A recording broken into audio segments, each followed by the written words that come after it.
I am loving Assassin's Creed Valhalla, but that does not mean that the game is totally perfect, and today I wanted to present 4 changes that I think they could make to the game via updates or via DLC. I don't know how they're going to do it, but there are 4 changes that I think they can make that will vastly improve the experience of this game for many, many players. So remember, before we start the video, if you do enjoy, to leave it a nice, thick, and juicy like as always. And of course, just kind of wanted to throw this out there. I do cover a lot of other games like Cyberpunk 2077, Ghost of Tsushima Legends, Call of Duty Black Ops Cold War, and Battlefield. So if you enjoy this kind of content or any of that kind of content, or maybe you just want to check out that other content, then make sure you hit that big red sexy subscribe button right underneath the video. I also want to shout out my channel members. Thank you guys so much. You help make these videos possible. So if you want to join, there's a link in the description down below. You'll get tons of different perks depending on which tier you decide on. So let's get into the video. What changes do we have that can help perfect and streamline Assassin's Creed Valhalla to an even better experience than it already is?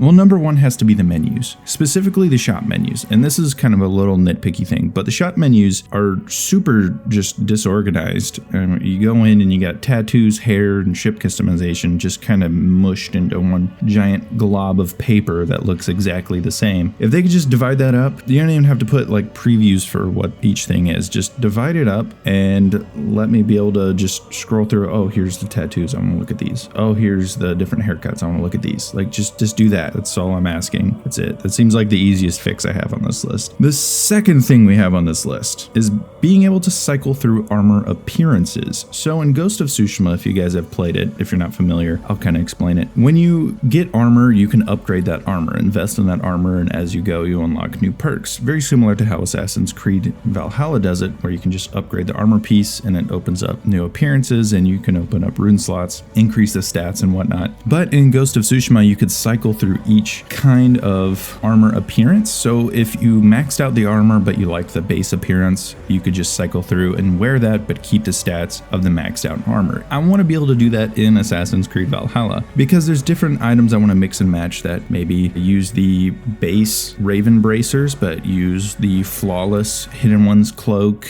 and the superior Raven Clan armor. Different things like that, just so I can have a more customizable experience, because there isn't a ton of armor sets out there to go and get, at least not on the level of something like an Odyssey or an Origins. Not saying that I liked those customization systems, but it feels like there's a lot less and it's a lot less rewarding to go out and get armor sets. So I think being able to cycle through makes it feel like there's more options for customization for players who really enjoy that, and they can make Eivor have that kind of look that they want and maybe even keep a more consistent look throughout the entire game while being able to improve the stats of their armor as they go up against harder and harder enemies. I think that would be a really excellent idea that would make the experience a lot better and either more consistent if you want it to be or more varied and customizable if you wanted it to be. I just think it's an awesome implementation and I would love to see it, but I don't know when we would see something like that. The other thing would be a little bit harder to implement in my opinion. This is number 3, and that would be armor die. I'm not gonna lie, I would kill for armor die right now. I'm kidding, I wouldn't actually do that. Maybe in the game I would do that.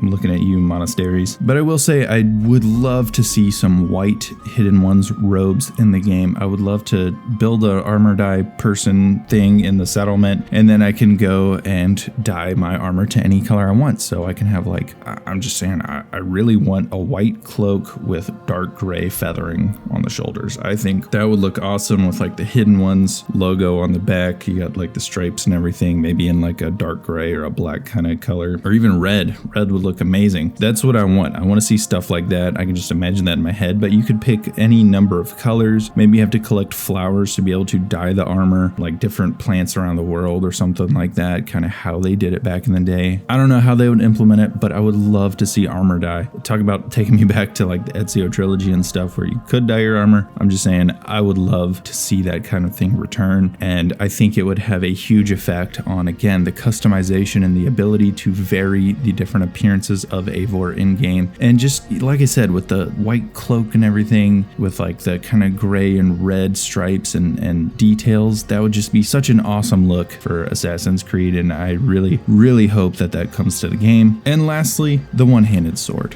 Yes, I know you can take the two-handed sword and unlock that ability where you use it with one hand, but it just looks weird. It doesn't look right in combat. Maybe it's the animations. I don't know. It just seems too wonky, and I'm not a fan of it. I just want the traditional one-handed sword that the Norse used in this time period. It was very common, and that's not in the game for some reason, but the two-handed sword, which actually did not exist at this point in time, is in the game. It's really weird, but I don't know. I mean, honestly, they could just take the animations for the axe and put that on the one-handed sword, and it'd be basically the same thing. That's all I'm really asking for. I just want to see one of those swords. So I don't know. Maybe there's one in the game. I just haven't found it, but you guys let me know about that in the comments. Anyway, these are 4 changes that I would love to see in Assassin's Creed Valhalla. Let me know down below what other changes you guys might want to see in order to streamline the experience a little bit more, or just make it better for your experience in this game so far. But anyway, thank you guys so much for watching the video to this point.